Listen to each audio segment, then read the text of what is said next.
সবাইকে আমার মঙ্গল মন্ত্র বা মাই মার্স মান্ত্রা পডকাস্ট অনুষ্ঠানে স্বাগত। আজকে আমরা বাংলাদেশে বসে বাংলাদেশের মঙ্গল মন্ত্র নিয়ে আমার একজন অত্যন্ত পছন্দের এবং মজার বড় ভাই সুজা ভাইয়ের সাথে গল্প করব। সুজা ভাই, কি খবর? ভালো রুমানা, ভালো আছি। তুই কেমন আছো?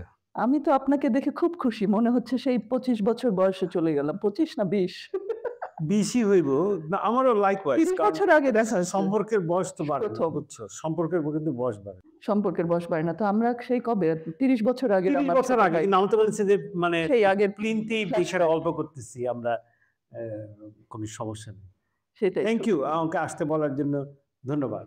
হ্যাঁ, আমরা আজকে খুব মজার মজার গল্প করব। সুজা ভাইকে আমি মাঝে মাঝে মনে করি, ওনার চেহারা চিন্তা করলে আমি ভাবি যে সেই হাস্যোজ্জ্বল একজন মানুষ। এখন তো সুজা ভাই একজন সিরিয়াস মানুষ হয়ে গেছে। উনি একজন শিক্ষক এবং উনি বাংলাদেশে অনেক ইম্পর্টেন্ট কাজ করছেন, ডিটেইলড এরিয়া প্ল্যান। তো আমার খুব জানার ইচ্ছা সুজা ভাই থেকে যে এই ডিএপি, ডিটেইল এরিয়া প্ল্যান কি জিনিস, কিন্তু এইসব যন্ত্রপাতি মানে টেকনিক্যাল জিনিসপত্র জানার আগে আপনি বলেন যে কি হলো, 30 বছর পার হয়ে গেল, আপনি কি করতেছেন, তারপরে কেনই বা আপনি যা করছেন কেন করছেন? Thank you. চেষ্টা করি একটু। 30 বছর তো অনেক সময়, কোনটা ছেড়ে কোনটা বলবো এটা তো একটা সমস্যা। এখন হইলো যে আর্কিটেকচার, ছোটবেলায় ওই সেন্ট জোসেফ স্কুলে পড়তাম, তখন মীর মুবাশ্বের আলী স্যার ছিলেন আমার বন্ধুর বাবা। উনি প্রায় আসতেন, তো দেখতাম যে লোকটা দুর্দান্ত স্মার্ট। উনি বলছিল যে সেন্ট জোসেফ স্কুলটা এটা বাংলাদেশের বেস্ট ডিজাইন স্কুল, এবং উনি একজন আর্কিটেকচার টিচার। তো ওই ফাদার ফিগার বা রোল মডেল যেটা বলেন, ডেফিনেটলি ইনফ্লুয়েন্স করেছিল। তো ওই আর্কিটেকচার পূর্বে এরকম একটা ব্যাপার ছিল। আর ওই ছিল সংসদ ভবন দেখারও তো একটা ব্যাপার ছিল। তারপরে ইকোনমিক্সের প্রতি একটা উইকনেস ছিল বা ওই দিকে, তো ইকোনমিক্সে আমি ভর্তি হই। তারপরে মাস তিনেক পরে বুয়েটে চান্স পাই, তারপরে এখানে চলে আসি। তো আর্কিটেকচারে বলবো না যে আমি খুব ন্যাচারালি ট্যালেন্টেড গিফটেড স্টুডেন্ট। আমার পড়তে বেশ কষ্ট হয়েছে। খুব ভালো স্টুডেন্ট তো বলা যাবে না, মোটামুটি পাস করে বের হয়ে গেছে। তখনও কখনো ভাবি নাই যে, আমি বুঝেছিলাম যে আর্কিটেকচার এত কষ্ট করে পড়েছে, আর্কিটেকচার করবো। কারণ আর্কিটেকচারে কিছুদিন পরে বুঝতে পারছি যে এটা খুব কঠিন, কিন্তু এটার মধ্যে একদম তোমার একটা নতুন একটা কিছু তৈরি করা, একটা ড্রয়িং থেকে, ইমাজিনেশন থেকে একটা জিনিস রিয়েলিটিতে যাচ্ছে, এটার মধ্যে একটা ভালো ব্যাপার আছে, এটার মধ্যে একটা পজিটিভ এনার্জি আছে। তো তারপরে সাইদ ভাই এশিয়া প্যাসিফিক ইউনিভার্সিটির হেড অফ ডিপার্টমেন্ট ছিলেন। উনি বললেন যে, সুজা তুমি কি পড়াতে চাও? তখন পড়ানো শুরু করলাম। পড়াতে গিয়ে দেখলাম যে ব্যাপারটা ভালোই পারি, এনজয় করি। এবং পড়াতে মনে হলো যে ঠিক আছে, একটু বাইরে একটু পড়ে আসি। তো বাইরে সেটেলও করার চেষ্টা করছি, কিন্তু রিসেশনের কারণে এখানে চলে আসি। তো আসার পরে এখানে আহসানুল্লাহ ইউনিভার্সিটিতে জয়েন করি। তারপরে দেখলাম যে পড়াতে ভালোই লাগে ব্যাপারটা। একরকম ইউথফুল এনার্জি পাওয়া যায়। আর স্টুডেন্টদেরকে হয়তো আমি অ্যাবাভ অ্যাভারেজ স্টুডেন্ট ছিলাম বলে আমি হয়তো মিডিওকার স্টুডেন্টদের মনের দুঃখের কথাটা বুঝতে পারতাম তাড়াতাড়ি। এইটার জন্য আমার মানে হয়তো এটা একটু হেল্প করছে। বাট স্টুডেন্টদের নিয়ে অনেক রকম নতুন এক্সপেরিয়েন্স করতে হয়। একরকম একটা এক্সাইটমেন্ট থাকে একটা টিচারের, যে একটা প্রজেক্ট দিলে সে একটা স্টুডেন্ট কীভাবে রেসপন্ড করতেছে। তো তারপরে 2017-এ প্র্যাকটিসও করতে থাকি। 2017-এ নর্থ সাউথ ইউনিভার্সিটিতে যাই। তো এখানে আরও মজার কিছু এক্সপেরিমেন্ট করি ডিজাইন স্টুডিওতে। যেমন এবার ছাত্রদের বলেছি যে হাউজিং স্টুডিও, যে পুরান ঢাকায় গিয়ে হাউজিং করো। তো এটাতে অ্যাকচুয়ালি আমাদের পড়ানোর সময় যে কিছু জিনিস পরে আমার মনে হচ্ছে যে শেখানো উচিত, সেই জিনিসগুলি নিয়ে কাজ করার একটা স্কোপ হয়। তো যেমন পুরান ঢাকায় গিয়ে বলেছি যে তোমরা 5-7 একরের একটা জায়গা নিয়ে স্টাডি করো, যেটা প্রবলেম কি, ইস্যুস কি, হোয়াট টু ডু। একটা সাধারণ মানুষ হিসেবে দেখো আর্কিটেকচারকে। আর্কিটেক্ট হিসেবে নিজের চিন্তা করবে না, 4th ইয়ার স্টুডেন্ট।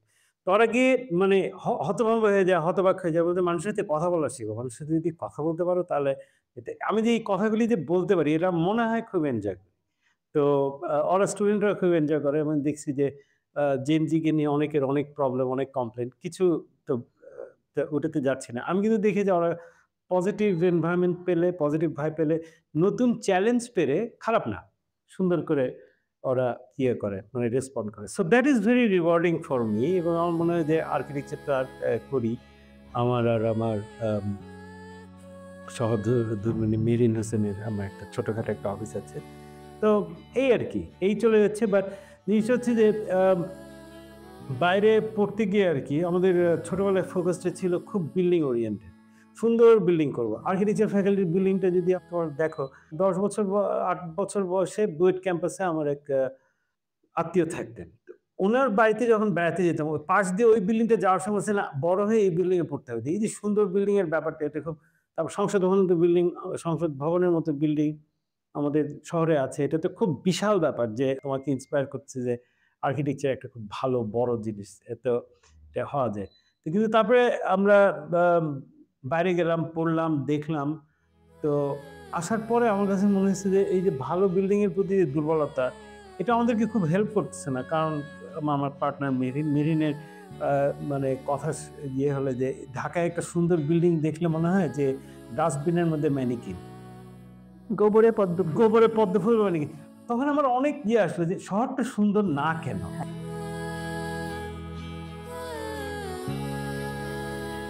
তখন থেকেই কিন্তু প্ল্যানিং এর দিকে একটু ইয়েতে আসে। তাহলে প্ল্যানিং কবেকার কথা বলতেছেন? 2010 এর দিকে পাশ করার 10-12 বছর পরে টের পাই যে আরবান ইস্যুজ এর প্রতি তো এমনি আগ্রহ আছে, বাট আরেকটু বড় কনটেক্সটে দেখা যে বিল্ডিং তো সুন্দর হয় কিন্তু শহর সুন্দর হয় না। এই বোধ থেকে আর কি ইন্টারেস্টটা আসে। তো এখন এর পরে জিনিসগুলো যে শহর তো সুন্দর না, শহরটা বাসযোগ্য না বলছে অনেকে বলছে যে এটা না। তারপরে দেখি যে শহরে অনেক বেশি বৈষম্য, স্পেশাল ইনজাস্টিস আর কি যেটা আমরা বলি, সেটা অনেক বেশি। অ্যাকচুয়ালি ঢাকা যদি দেখো যে এটা অনেকগুলি শহর, নিম্নবিত্তের একটা শহর আছে, হকারদের একটা শহর আছে, আর্কিটেক্টদের একটা শহর আছে, তারপরে উপরের ক্লাসের লোকদের শহর আছে, মধ্যবিত্তের একটা শহর আছে। তো how does it all fit in, how can it be planned, and what's wrong? আমরা যদি সিটিটাকে মনে করি যে এটার এই প্রবলেমগুলি আছে, কেমন করে সলভ করা যায়? এটা থেকেই আরবান প্ল্যানিং এর দিকে আগ্রহ, পড়াশোনা, ওঠা বসা, প্ল্যানার অনেক ফ্রেন্ড আছে, অনেক আর্কিটেক্ট ফ্রেন্ড আছে যারা আরবান ডিজাইন করছে। তো এখানে বড় গ্যাপটা হলো কি যে ধরেন বিল্ডিং সুন্দর হলেই শহর সুন্দর হচ্ছে না। একটা বড় কারণ হচ্ছে যে আপনার রাস্তা, পার্ক, পাবলিক স্পেস যেগুলি আছে, তুমি তো লন্ডনে আচ্ছা, পাবলিক স্পেসগুলি যদি সুন্দর না হয় তাহলে কিন্তু শহর সুন্দর হয় না। আপনি একটা সুন্দর বিল্ডিং এর দিকে কতক্ষণ তাকাবেন, একটা বিল্ডিং এর ফ্যাসাদ কতক্ষণ দেখবেন, কিন্তু বিল্ডিং এর সামনের স্পেসটা বা একটা পার্ক বা একটা ফুটপাথ বা একটা সুন্দর স্ট্রিট বা একটা ফ্রি মার্কেট, লন্ডনে একটা ফ্রি মার্কেটগুলো আছে, বাজারগুলি আছে, ওগুলি সুন্দর না হলে আপনার লিভিং এক্সপিরিয়েন্সটা সুন্দর হচ্ছে না। তো ওইখানেই যে জিনিসটা আসে যে আপনার আরবান ডিজাইনের ব্যাপারটা আসে, যে প্ল্যানিং এবং আর্কিটেক্ট বিল্ডিং টু ডাইমেনশনাল যে প্ল্যানিং আছে, এটার মধ্যে আরবান ডিজাইনের একটা ব্যাপার চলে আসে, যেখানে পাবলিক স্পেস। তারপর 2010-এ ইয়েতে গেলাম, ইনস্টিটিউট অফ আর্কিটেক্টসে প্রথমবারের মতো পরিবেশ এবং নগরায়ণ সম্পাদক হলাম। ওইবারই পোস্টটা প্রথম ওপেন হচ্ছে। তখন যে আমরা কি করব, কি করা উচিত আর্কিটেক্টদের, এটা নিয়ে আর কি অনেক চিন্তা ভাবনা, কল্পনা ব্রেইন স্টর্মিং অনেক সময় দিয়েছেন। এটাতে আমি খুব গভীরভাবে কৃতজ্ঞ। But it is a very good learning experience যে আসলে ইনস্টিটিউট অফ আর্কিটেক্টস বা আর্কিটেক্টরা সিটি সম্পর্কে কি করতে পারে, এটা নিয়ে আর কি ভালো একটা এক্সপোজার হলো। তারপরে আমাদের যেটা হলো যে 2020-এর দিকে ঢাকার জন্য ডিটেল এরিয়া প্ল্যান যেটা বলছে বা ড্যাপ, ঢাকার জন্য প্ল্যানিং, এইটা নিয়ে সরকার কাজ শুরু করবেন। তখন আমাদের একটা ওই 2000 অনেক আগে এটার ব্যাপারে একটা সংক্ষিপ্ত মতামত বা আইডিয়াগুলো একটু শেয়ার করলেন। তারপর থেকে ওটার সাথে এনগেজড আছি। তারপরে ওইটার ব্যাপারে একটা মতামত দিয়েছি আমরা কয়েকজন পেশাদার বন্ধু মিলে, আর্কিটেক্ট, প্ল্যানার, সোশ্যালজিস্ট মিলে আমরা ওটা মতামত দিয়েছিলাম। তারপর ওটার সাথে আছি। রিসেন্টলি লাস্ট যেটা হলো যে 2023-24 সালে ইনস্টিটিউট অফ আর্কিটেক্টসের নগরায়ন ও পরিবেশ সম্পাদক পদে আবার ইলেক্টেড হই, এবং তখন আর কি শহরের যে ইস্যুগুলো বললাম যে শহর কেন সুন্দর না, কেন বাসযোগ্য না, এগুলি বিভিন্ন পরিসরে, বিভিন্ন ফোরামে, বিভিন্ন স্তরে বোঝার একটা সুযোগ হয়েছে। এটা আমার সৌভাগ্য। তো এখন এটার যে এরিয়া প্ল্যান যে আপনারা করছেন, এটা তারপরে কি হবে? এটা করার পরে জিনিসটা হচ্ছে যে প্ল্যানটাকে ইমপ্লিমেন্ট করাই তো আমাদের দেশে তো নীতিমালা তো অনেক কিছু ভালো এখানে অনেকগুলি ইস্যু আছে যে তোমার প্ল্যান করাটাই একটা জটিল ব্যাপার। কারণ শহরের 2 কোটি মানুষ, বিভিন্ন স্তরের মানুষ, বিভিন্ন পেশার মানুষ, বিভিন্ন স্বার্থের মানুষ ব্যবসা করতে যাচ্ছেন, কেউ সুন্দর একটা জীবনযাপন করতে যাচ্ছেন, কেউ একটু বন্যার পানি থেকে বা ওয়াটার লগিং থেকে বাঁচতে যাচ্ছেন। অনেক ডিফারেন্ট মানুষের ডিফারেন্ট চাহিদাগুলোকে নিয়ে একজন প্ল্যানারকে চিন্তা করতে হচ্ছে যে কীভাবে এটা রিজলভ করা যায়। তো আমাদের এখানে ওই জিনিসটা খুব তো আপনি চিন্তা করলেন, স্টেক হোল্ডারদের সাথে বসলেন, প্ল্যানিং যেভাবে কাজ করে হুম, তো প্ল্যানিং যেভাবে কাজ করে স্টেক হোল্ডারদের সাথে বসলাম, কিছু গাইডলাইন ফিক্স করলাম, কিছু পলিসি ঠিক করলাম। এটা ল হলে হতে পারে, আমাদের দেশে আবার সবকিছু ল করে ফেলার একটা ব্যাপার আছে। বাট ল করলাম, তারপরে এটা ইমপ্লিমেন্টেশন এ গেল। ইমপ্লিমেন্টেশন এ পাবলিকের পার্টিসিপেশন থাকতে হবে। তো মোটামুটি প্ল্যানিং জিনিসটা এই, এবং প্ল্যানিং জিনিসটা আমি যখন একটু পড়াই তখন বলি যে আপনি যখন আ চুল কাটতে যাচ্ছেন সেইটারও কিন্তু একটা প্ল্যানিং আছে। কতটুকু কাটবেন, কোথায় কাটবেন, বাজেট কত, যেতে কত সময় লাগবে। প্ল্যানিং ছাড়া কিন্তু অ্যাকচুয়ালি আমরা কিছুই করি না। মানুষের জীবনটাই মাত্র একটা প্ল্যানিং। তো কেউ প্ল্যানিং এ ভালো, কেউ প্ল্যানিং এ খারাপ। এদের বেশি ভালো না। তো এখন ঢাকার পরিস্থিতিটা খুবই জটিল, এবং এইখানে বাংলাদেশের পরিস্থিতিটা জটিল যে ঢাকায় এসে মানুষ জীবিকা চায়, জমি কিনতে চায়, হুম, ছেলেপেলেদের লেখাপড়া করাতে চায়। এই ৩ টা কারণে বেসিক্যালি সারা দেশ থেকে মোটামুটি পিঁপড়ার মতো লক্ষ মানুষ চলে আসতেছে। এবং ঢাকায় সেটেল করতে চায়, গ্রামে ফিরে যেতে চায় না। এটা হচ্ছে মানুষের বেশি, ওই যে জমি কিনতে। কিন্তু প্রবলেম হচ্ছে যে বাংলাদেশে তো এটা তো ডেল্টা কান্ট্রি। এটা তো জমি আছে বটে, কিন্তু পানিও আছে, এবং পানির সাথে আপনি সবসময় বোঝাপড়া করে থাকতে হবে। হুম, পানির সাথে যদি আপনি বোঝাপড়া না করেন, তখন প্রবলেমগুলি অ্যারাইজ করে। তখন হচ্ছে যে আপনার ফ্লাডিং এর প্রবলেম, রেজিলিয়েন্স এর প্রবলেম, সিটি ওভারহিট হয়ে যাচ্ছে। অনেকগুলি জিনিস আপনাকে হিট করতেছে। তো এখন যে জিনিসটা হলো যে সিটিতে দেখা যাচ্ছে যে, খুব সংক্ষেপে যদি বলি যে ঢাকার প্ল্যানিং তো ড্যাব, যেটা ২০১৫ সাল থেকে এটার কাজ শুরু হয়েছে। ২০২২ থেকে ২০৩৫ সাল পর্যন্ত এটা বলবৎ থাকবে। এবং এইটার আপনার একটা বেসিক এটার বেসিস হলো যে এর আগে ১৯৯৫ সাল থেকে ২০১৫ সাল পর্যন্ত ঢাকার একটা structure plan, urban area plan এবং লোকাল এরিয়া প্ল্যান ছিল। এখন বলে যে ভাই সুজা ভাই জিনিসগুলি কি একটু বলেন। স্ট্রাকচার প্ল্যান হচ্ছে বেসিক্যালি যে, ধরেন আপনি একটা জামা কিনবেন। হ্যাঁ? ধরেন আপনি একটা শার্ট কিনবেন। তো এটার মধ্যে তাহলে কি দাঁড়ালো যে শার্টটা আপনার গায়ে ফিট করতে হবে। শার্টটা আপনি কেনার কিভাবে পেতে পারেন? আপনি রেডিমেড কিনতে পারেন, আপনি আবার কাস্টম টেইলরের কাছে যেতে পারেন। অনেক সময় আপনার ফ্যাব্রিকটা নিজে কিনতে পারেন। আপনি শার্ট কিনবেন, এই ডিসিশনটা হলো স্ট্রাকচার প্ল্যানের ব্যাপার। আপনি এত টাকা দিয়ে আপনার জন্য একটা শার্ট কিনবেন। কয়টা করবেন, এবং আমরা যদি কোন এরিয়ার জন্য করবেন, এরিয়াটা হচ্ছে আপনার বডি। আপনার বডির জন্য আপনি একটা শার্ট কিনবেন। এটা হচ্ছে স্ট্রাকচার প্ল্যানের ব্যাপার। যে ঢাকার জন্য আমরা এই সাইটটা ঠিক করলাম। এই এরিয়ার জন্য আমরা প্ল্যান করব এত লোকের জন্য, এবং এটার বাজেট হলো এত। এরকম এই বেসিক জিনিসগুলো কিন্তু হচ্ছে যে আপনার স্ট্রাকচার প্ল্যানের মধ্যে আছে। কে, কারা, কার জন্য, কতটুকু জায়গায় কিভাবে প্ল্যান করবে। তো স্ট্রাকচার প্ল্যানের ব্যাপারটা যেটা বলি যে, ১ম হচ্ছে স্ট্রাকচার প্ল্যান। ওই যে বললাম যে কারা, কিভাবে, কতটুকু জায়গায়, কতদিনের জন্য একটা প্ল্যান করতে যাচ্ছে, এবং কি জিনিস নিয়ে প্ল্যান করবে। এটা হচ্ছে স্ট্রাকচার প্ল্যান। এটা হচ্ছে একটা পলিসি ডকুমেন্ট, এটাতে আমরা ইয়ে করছি। এর পরের জায়গাটা হচ্ছে যে, এর পরের লেভেলটা হচ্ছে যে, আপনি তো মনে করেন ঢাকা আ বিশাল একটা জায়গা। এটার জন্য আপনি ডিটেইলে তো সতে পারবেন। না, এখন ওই যে জামা কেনার মতো যদি একটা এক্সাম্পল দিই, যে আপনি শার্ট তৈরি করবেন, এই ডিসিশনটা নিলেন। কি ফ্যাব্রিক দিয়ে তৈরি করবেন, আপনার বডিতে লাগতে হবে, এই কয়েকটা জিনিস মোটামুটি ঠিক করলেন, এবং কিরকম শার্ট নেবেন, মোটামুটি একটা আদল ঠিক করলেন। এর পরের লেভেলটা হচ্ছে যে আপনি এইটার যে এর পরের যে ডিটেইলগুলি আছে, আপনার কলারের ব্যাপার আছে, আপনার হাতাটার ব্যাপার আছে। এই জিনিসগুলো যদি আমরা ডিটেইল বলি, তাহলে এই জিনিসগুলো কিন্তু আপনার একদম পুঙ্খানুপুঙ্খভাবে মোটামুটি জানতে হবে। তো এটাকে আমরা শহরের সাথে যদি বলি যে ঠিক আছে, ঢাকা তো বিশাল একটা জায়গা। কিন্তু আমি ঠিক করলাম যে মোহাম্মদপুর, ধানমন্ডি, উত্তরা, এই জায়গাগুলো অনেক ক্রিটিক্যাল, বা পুরান ঢাকা, এই জায়গাগুলির জন্য আমি ডিটেইল করতেছি। যে এই জায়গাগুলি মোটামুটিভাবে আমি বলতে চাচ্ছি যে কোথায় কি হবে আমাকে মোটামুটি ঠিক করে দিবেন। না করে দিলে গন্ডগোল। এর পরের লেভেলটা হচ্ছে detail area plan.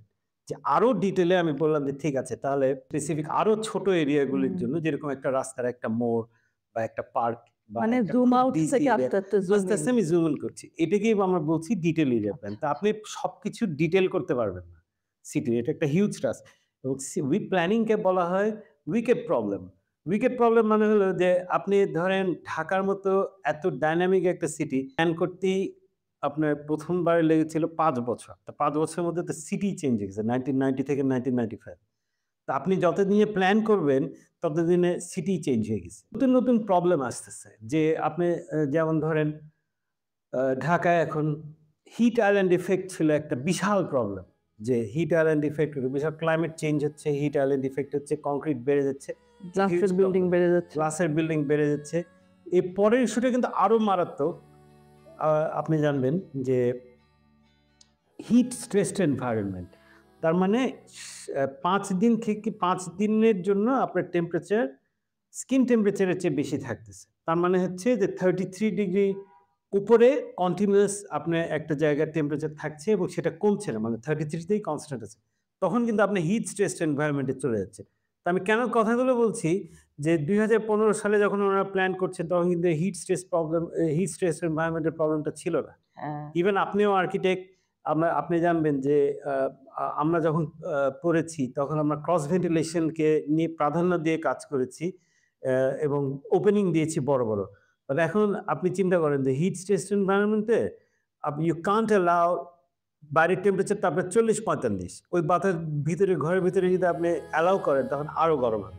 So I am just giving an example. এটা তো বিল্ডিংয়ের জন্য বললাম, বাট শহরের জন্য কিন্তু এগুলো খুবই জরুরি। আমাদের এখন জলবায়ু পরিবর্তনের একটা বিপুল একটা চেঞ্জ আসছে, যে সব কিছু মিলে যে বললাম যে প্ল্যানিং উইকেট প্রবলেম। এইটার জন্য চেকস অ্যান্ড ব্যালেন্সও আছে, যে 5 বছর পর পর চেঞ্জ করতে হবে ইত্যাদি, এই নিয়মকানুনগুলো আছে। এটা হচ্ছে কি, আমাদের দেশে এখনো মানুষ সরকার নিজের কাজকে দেখে যে ফিক্সড আইন তৈরি করতেছে এই ব্যাপারটা হিসাবে, আমি একটা আইন তৈরি করে দিই, সব প্রবলেমগুলো সলভ করবো। বাট ইস্যুটা হচ্ছে যে প্ল্যানিং হচ্ছে একটা কন্টিনিউয়াস, আপনাকে শিখতে হবে যে এটা ট্রায়াল অ্যান্ড এররের মতো, যে আপনি আজকে একটা প্ল্যান করলেন, এটা করতে গিয়ে কিছু পজিটিভ হলো, কিছু নেগেটিভ হলো, প্ল্যানটা তো করলেন কিন্তু প্ল্যানটা ইমপ্লিমেন্ট করা সেটাই। এরপরে যে ইস্যুটা হলো যে ধরেন বাংলাদেশে ড্যাপ করা হয়েছে, ড্যাপের অনেকগুলি পজিটিভ জিনিস আছে। ড্যাপে এই ইনক্লুসিভিটি বা ফেয়ারনেস, আরবান স্পেস, মানে আপনি মানুষের অংশগ্রহণ, নব সরকার, অনেকগুলি transit oriented development, transfer development right, সেগুলি আপনি চাইলে আমরা ইয়েতে বলবো। এই জিনিসগুলি নিয়ে আলোকপাত করার চেষ্টা করি। ড্যাপের ইস্যুটা হলো যে এটার আইডিয়াগুলি খুব সুন্দর, কিন্তু এটার বাস্তবায়নের যে ব্যাপারটা সেটা ডিফিকাল্ট। কেন আমি বলছি, যে আপনি ধরেন ড্যাপ ডিটেল এরিয়া প্ল্যান যেটা বলছি, সেটার মধ্যে আমি যেটা বললাম যে structure plan, urban area plan এবং ডিটেল এরিয়া প্ল্যান, এই তিনটাকে মোটামুটি একসাথে করা হয়েছে, যেটাতে অ্যাকচুয়ালি প্রপার প্রসেস ফলো করা হয়নি। এটা একটা সমস্যা, এটা নিয়ে এখনো কাজ চলছে।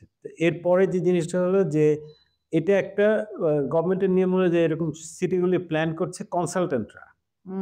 কনসালটেন্টকে একটা টিওআর দিলাম না, আমাদের দেশেই ধরেন এটা 3টা ফার্ম মিলে এই ড্যাপ লিখেছে, ডেটা কালেক্ট করে ড্যাপ লিখেছে। এরপরে এটা হচ্ছে যে যখন এটা সরকার অ্যাকসেপ্ট করলেন তখন এটাকে করা হলো, গ্যাজেট করে ফেলা হলো, এটা তখন আইন হয়ে গেল। ঠিক আছে, এখন যে জিনিসটা হলো যে এইটা তারপরে রাজুকের দায়িত্বে চলে গেল বাস্তবায়নের ব্যাপারটা।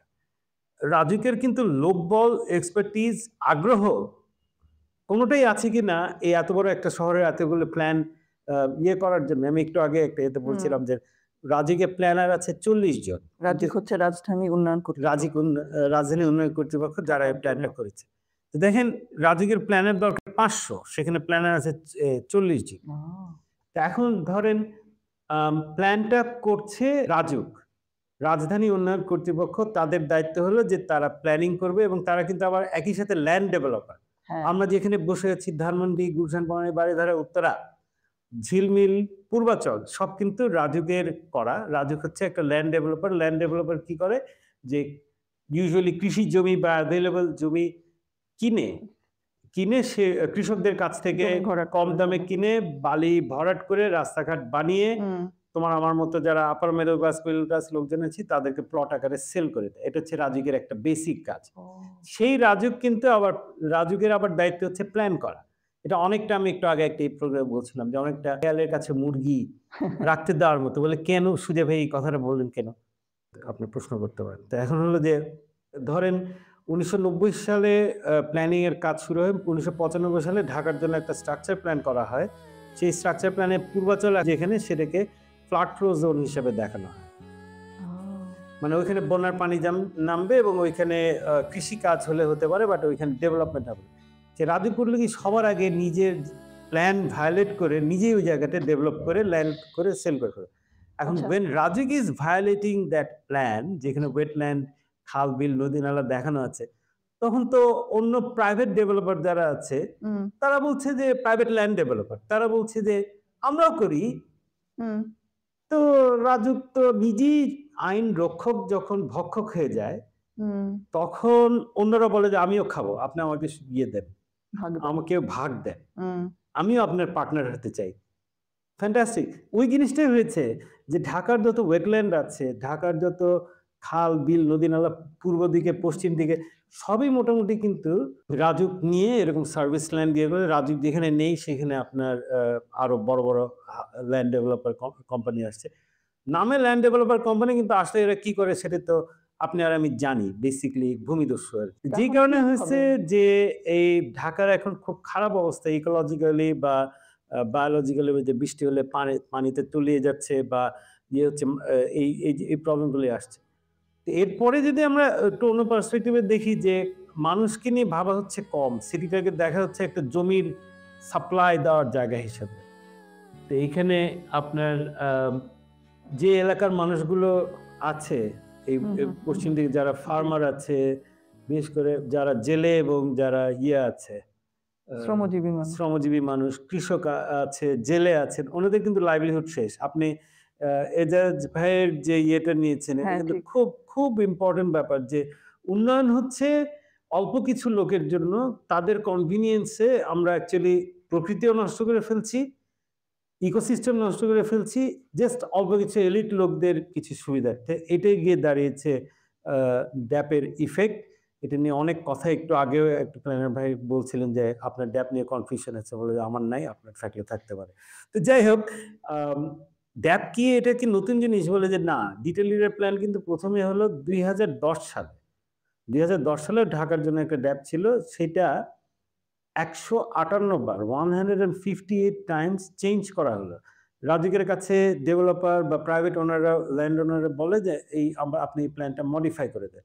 রাজুক তখন সুবোধ বালকের মতো কে কি চেঞ্জ করতে বলছে নিয়ে তারপরে ক্যাবিনেট কমিটির কাছে গিয়ে এটা অ্যাপ্রুভ করে নেয়। তো বুঝতেই পারছেন যে আমার কাছে ওইটার গ্যাজেটগুলি আছে এবং ওটা দেখলে মানে ইটস টেরিফাইং, যে বলছে যে আপনি মানে হাইড্রোলজিক্যাল অ্যাসেসমেন্ট, পানি কিভাবে নামবে এটার প্ল্যানিং, এটার অনুমতি দেওয়া হলো। ল্যান্ড ইউজ চেঞ্জ গ্রান্টেড করা দেয়, কৃষি জমি এটাকে বাড়িঘর তৈরি বা হাউজিং এর জন্য পারমিশন দেওয়া হলো। আপনারা পরে একটা পানি কিভাবে যাবে এটা পরে দিন, বা ecological impact, environment impact assessment এটা পরে দিন। এইভাবে ঢাকাকে আর কি মোটামুটি তছনছ করে ফেলা হয়েছে। আপনি যদি যেদিকেই যান, আপনি তুরাগের তীরে যান, উত্তরা থার্ড ফেজ ওইদিকে যান, বা বসুন্ধরায় যান, পূর্বাচলে যান, আপনি দেখবেন যে শত শত একর, কিলোমিটার কি কিলোমিটার জায়গা বালি দিয়ে ভরানো করে এই ইকোসিস্টেম ডিস্ট্রয় করে এই আমরা একটা ইয়ে করছি। বাট মজার জিনিস হচ্ছে ওটা কিন্তু শহর থাকছে না। আপনি ধরেন 2010 সালের দিকে আপনি 7.5 কাঠার একটা প্লট ধরেন, আপনি সব মিলিয়ে খরচ পড়েছে অ্যাট বেস্ট 15 লক্ষ টাকা। এই 15 বছর পরে ওটার দাম হয়ে গেছে প্রায় 15 কোটি টাকা। তখন মানুষ বলছে কি যে আমি তো ওই জমিতে আমি জীবনে বাড়ি বানাবো না, আমি ওটা ফেলে রাখলে আমার লাভ বেশি, ইটস মাই ইনভেস্টমেন্ট। এই যে ল্যান্ড স্পেকুলেশনের যে ব্যাপারটা, জমি ফেলে রাখলে আপনার লাভ বেশি, আপনি তো তখন ওটাকে একটা বসবাসের জন্য জায়গা হিসেবে দেখবেন না। তা আমি সোনার গয়নার মতো। এক্স্যাক্টলি। তা আপনি ধরেন ইয়েতে আমরা উত্তরায়, আমরা আদিবাসী, উত্তরাতে রাজুকের ওরকম একটা প্রজেক্ট আমরা 83 থেকে আছি। এটা আমার মানে ছোটবেলার একটা মেমোরির মতো, যে ওইখানে প্রথমে আমরা 83-তে 20-22-25টা ফ্যামিলি ছিল, সবাই লাইক মাইন্ডেড ছিল, সবাই রিটায়ার্ড গভর্নমেন্ট অফিসার বা ওই টাইপেরই ছিলেন আর কি, বা একটু তারা নিজেদের থাকার জন্য জায়গাটা কিনেছে এবং ওইখানে একটা কমিউনিটি আছে। ওইখানে দেখা গেল কিচ্ছু ছিল না, মানে আমার ফেভারিট মেমোরি হলো মার সাথে রিক্সা করে টঙ্গীতে গিয়ে বাজার করতে যাচ্ছি উত্তরা থেকে, বিকজ টঙ্গীতে বা টঙ্গীর আগে কোনো বড় বাজার নেই আর কি সেরকম। তো এই আস্তে আস্তে সব হলো, মানে এলাকার লোকরা মিলে আপনার সব দোকানপাট, মসজিদ, বসতি তৈরি হলো আর কি, স্কুল, সবগুলি কিন্তু লোকাল লোকদের ইনফ্লুয়েন্সে এবং ইন্টারেস্টে তৈরি হলো। ওটা খুব সুন্দর যে আসলে প্ল্যান করে আপনি একটা জায়গায়, মানে জমি থাকলেই হবে না, মানুষের কমিউনিটি বসবাসের তৈরি জন্য করতে হবে। আপনার মানুষের একটা হিউম্যান একটা অ্যাসপেক্ট আছে যেটা আমরা ওভারলুক করে যাচ্ছি। তো সব মিলায় কিন্তু শহর আপনি দেখবেন যে একটা বড় ক্রাইসিসে আছে যে অনেক বড়, বড় হাউজিং এর জন্য বিশাল, বিশাল জায়গা কিন্তু সেগুলো আসলে মানুষের বসবাসের জন্য যে সিকিউরিটি বা আরো অন্যান্য যে ইনফ্রাস্ট্রাকচার গুলো দরকার সেটা এতে নেই। যাই হোক, আবার ড্যাপে ফিরে এসে আমরা ড্যাপ নিয়ে আমরা আশাবাদী। এটা নিয়ে কাজ হচ্ছে আপনার এত বড় একটা কাজ করছি, এটা প্রপার ইনফ্রাস্ট্রাকচার নাই, এটা প্রপার ক্যাপাসিটি সক্ষমতাগুলো নেই। এটা নিয়ে কাজ হচ্ছে, আমরা আশাবাদী। ভুল করাটা আমার মানে এটার অনেক পজিটিভ দিক আছে, পজিটিভ অ্যাটিটিউড আছে। এগুলিকে ডেফিনিটলি আমরা আম ঠিক করে নিয়ে আমরা সামনে এগোতে পারবো। তো আমি একটা পজিটিভ নোটে আরকি থাকতে চাই। কারণ আমার কাছে মনে হয় যে অ্যাওয়ারনেসটা জি, it's very, very, very important. মানে এই যে এখন এজাজ ভাই বলছেন যে আমরা পানির কথা না চিন্তা করে উন্নয়ন করছি। জি। লোকাল কমিউনিটি বা মানুষের কথা একেবারেই ভাবছি না। নদী একটা পলিউট হয়ে যাচ্ছে। আমরা যেটা বলছি যে আমার তো দরকার জমি। কেন ভাই হুম। আমি ইন্ডাস্ট্রি করব? আমি ইন্ডাস্ট্রি করে কি করবেন বলে আমি একটু উন্নয়ন করব। আচ্ছা আপনার ওয়েস্ট গুলি কোথায় যাবে? নদীতে ফেলে দিব। আচ্ছা নদী নষ্ট হলে কেউ তেমন মাইন্ড করছে না। বলে কেন? বলে যে আমার তো নদী নষ্ট হলে কি না হলে it doesn't matter। মানুষের অ্যাটিটিউডটা কিন্তু ঠিক তাই। তাই না? I don't really care। আর আপনার বায়ু দূষণ নিয়েও আমি খুব একটা চিন্তা করি। কিন্তু এখন এই পয়েন্টটা ক্রিটিক্যাল হয়ে গেছে যে বায়ু দূষণ এখন এমন একটা ইস্যুতে চলে গেছে সারা বা বিশ্বে পানি দূষণ এমন একটা কন্ডিশনে চলে গেছে। বলছে উপায় যে নেই। ঢাকায় আপনার ৭ বছর আয়ু কমে যাচ্ছে বায়ু দূষণের কারণে। তা আপনি কেমন শহর চান? ঢাকায় আমার এক তখন আমার এক সিনিয়র বছর ১০ এর আগে বলছে, "সুজা নড়াই খালটা দেখে এসো তো ওটা শুনলাম বন্ধ করে ফেলছে।" হুম। তো গেলাম, পানি কালো, কুচকুচে কালো। তো ওই পানিতে হাত দিতে আপনার ভয় লাগবে। দেখলে আপনার ভয় লাগবে। বুদবুদ উঠতেছে। তো that's not the end of the story. দেখি যে খাল তখনও ভরাট করেনি। স্টোরিটা হচ্ছে যে খালের ওই কালো পানিটা কারখানা থেকে। তুলে নিয়ে ওইটা দিয়ে কৃষিকাজ হচ্ছে। উফ! তাহলে ওই পয়জন গুলা ওই দূষণগুলি কোথায় আমরা যাচ্ছে? আপনার কাছেই তো আসছে। শীতলক্ষ্যা বুড়িগঙ্গা শেষ, শীতলক্ষ্যা শেষ। মানে বলে আমাদের সমস্যা হচ্ছে না। ওই সমস্যা আপনার হচ্ছে অ্যাকচুয়ালি ওই পানিটাই আপনি ওই পয়জন গুলি আপনি কোনো না কোনোভাবে আপনার বডিতে আসছে। হুম। তো এখন যে জিনিসটা হলো যে বৈষম্য বিরোধী ছাত্র আন্দোলন হয়েছে ২০২৪ এ। এটা অনেক বিশাল একটা ব্যাপার। এটার ওয়েটটা এখন অনেকে বুঝতে পারছে না যে আসলে কি হয়েছে। মানুষের মনে কিন্তু এটার ইমপ্যাক্টটা শুধু এটা অনেক বছর লাগবে এটার ইমপ্যাক্টটাকে সোসাইটির অ্যাবসর্ব করতে। বা জিনিসটা হচ্ছে যে জিনিসটা ছিল বৈষম্যের বিরুদ্ধে। হুম। আমরা এই আরবান প্ল্যানিং, শহরের এই বৃদ্ধি, ড্যাপ সবকিছুর মধ্যে আমরা দেখতে পাচ্ছি যে এটা হচ্ছে যে জাস্ট একটা ক্লাসের জন্য একটা ক্লাসকে জাস্ট ফ্রি লাইসেন্স দেওয়া হয়েছে। Hmm. To do anything whatever they want. সবাই বলছে যে ঢাকা আনপ্ল্যান্ড সিটি। আমি এটা নিয়ে আমার একটু আপত্তি আছে। It is working perfectly for the upper class. They have planned this chaos. They have planned chaos. So we have to undo that. এবং আমার বিশ্বাস যে ইয়াঙ্গার জেনারেশনে যারা আছে বা আমার সাধারণ মানুষ যারা আছি, আমরা ডেফিনিটলি আমরা একটা ভালো সিটি চাই। যে সিটিতে পলিউশন বলেন বা এই যে ইনজাস্টিস বলেন বা এই যে ল্যান্ড স্পেকুলেশন বলেন এগুলি হয়তো রিজনেবল একটা জায়গায় যেতে পারে। রোজা ভাই আপনি এত সিরিয়াস এত কথা বললেন, আমি তো আপনাকে কখনো এত সিরিয়াস অবস্থায় দেখিনি। আমি খুবই চিন্তিত হয়ে যাচ্ছি আপনার এই কথা শুনে যে প্ল্যানগুলি করা হচ্ছে অনেক ভালো উদ্দেশ্য নিয়ে। কিন্তু ওগুলো আমরা মনিটর করতে পারছি না। সাধারণ মানুষ যদি নাগরিকরা এগুলা দেখতে পারে যে এরকম প্ল্যান, এটার কি কোনো চিন্তা আছে যে মানুষ যাতে জানতে পারে যে এরকম হচ্ছে এবং এটার বাধা যেন সৃষ্টি করে যে এগুলা যেন চেঞ্জ না করে। এইসব নিয়মগুলি যেন আমরা মানি নিজেরা। তা তো এটা তো আছে। যে জিনিস হচ্ছে যে বেসিক্যালি আমরা তো আম মানে আমরা একটা ফ্যাসিস্ট গভর্নমেন্টের আন্ডারে ছিলাম। বেসিক্যালি ইনফ্লুয়েন্সিয়াল লোকরা আসলে যা খুশি তাই করে গেছে। মানে আমি আম মানে ইভেন রাজুকে আমি মানে এই কথাও বলে এসেছি যে গভর্নমেন্টের দরকার সবাইকে নিয়ে যত ল্যান্ড ডেভেলপার আছে, যত সবার রিপ্রেজেন্টেটিভ নিয়ে বসা যে দেখো আমি সরকার, আমি সবচেয়ে শক্তিমান। আমি এইখানে বলে দিচ্ছি যে এইভাবে প্ল্যানটা হবে। আপনি সবাইকে নিয়ে সামনাসামনি বসেন।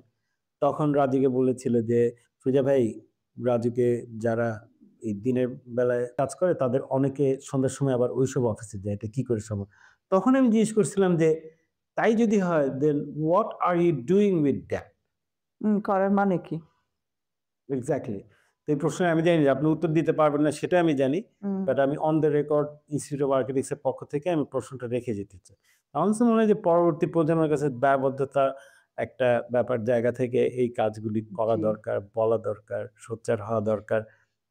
এটার জন্য ইয়েটা হচ্ছে যে মানে রাজনৈতিক ক্ষমতার যে একটা বিশাল ভারসাম্যহীনতা ছিল, ওইটা যদি একটু ব্যালেন্সড হয়, মানুষের যদি পার্টিসিপেশন আসে, পলিটিক্সে যদি ভালো আইডিয়াস, ইয়াং জেনারেশন যারা আসলেই বেটার চায়, তাহলে হয়তো আমাদের সিটি ভালো হবে, ইয়ে হবে। But everything sort of burns down to politics. আর মনে রাখতে হবে যে প্ল্যানিংটা একটা সবচেয়ে পলিটিক্যাল অ্যাক্টিভিটি কিন্তু হচ্ছে প্ল্যানিং। আপনার ফিউচার, আপনার রিসোর্সগুলিকে কিভাবে আপনার প্রজেক্টের ফিউচারের জন্য ইউটিলাইজ করবেন, it's the most basic political thing to do. আমরা অ্যাভয়েড করেছি, আমরা মনে করছি যে এটা একটা টেকনিক্যাল ইস্যু, এটা রাজুক ডিজাইন করবে, এটা একটা আইন দিয়ে করা সম্ভব, এটা অনেকগুলি প্ল্যানার লাগবে, অনেকগুলি লোক লাগবে যে মানে লাঠি হাতে দাঁড়ায় থাকবে, মানে আমরা এরকম করে করি, কন্ট্রোল।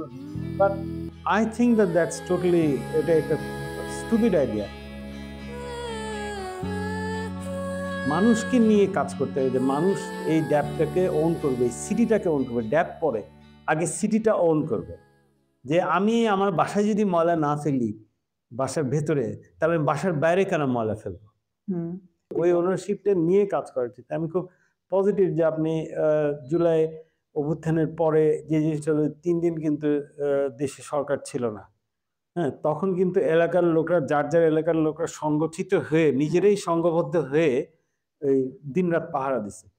আই ফিল যে বাংলাদেশে অনেক কিছুর অভাব নাই শুনতে তো আমরা টায়ার্ড, ফ্রাস্ট্রেটেড।